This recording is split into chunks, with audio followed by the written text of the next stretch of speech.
This video will help you with the kinetics classwork during the week of December 16th. So here's some hints for number 3.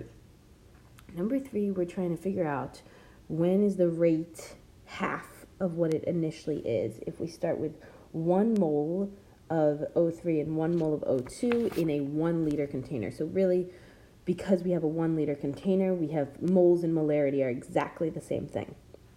So initially we start with 1 and 1.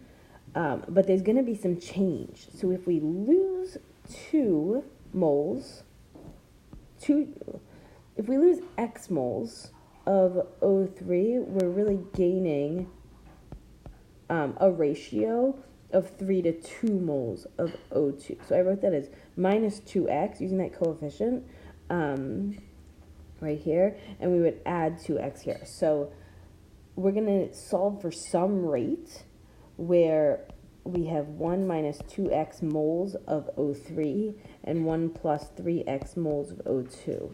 And at that rate, we want the rate to be 1/2 of what it initially was when we just had 1 and 1 like we did initially. For number 4, the first thing you need to do is convert your P total into just the reactant.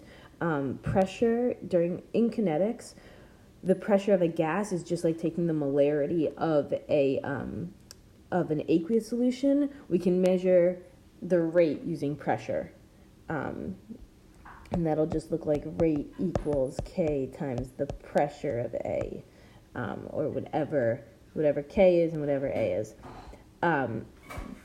So in this reaction, we need to figure out the pressure of our reactant. So we know that this has a 1:1:1 ratio. We know that our total pressure is equal to the sum of all of the pressures of our gases. So obviously at time 0, the total pressure, no reaction has happened, so the total pressure is our reactant. That's the only thing present. But after some time, I want you to notice the pressure increased and we produced 2 moles of 2 additional moles of gas. So if when one of these reacts, when X of those reacts, we gain X of this and X of this because there's a 1:1:1 ratio. So I'm just going to solve for our total pressure. So P total equals our initial pressure of our reactant, so 0.22 minus X plus 2X.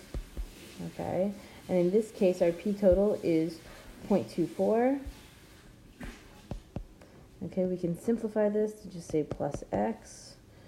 So obviously X has to equal 0.02. And now we want to solve for just the pressure of this, which would be 20.22 minus X. So our pressure of our reactant is just 0.2. So now you have to do the same method for the other times, and then you can use the integrated rate law because you'll have different pressures over time.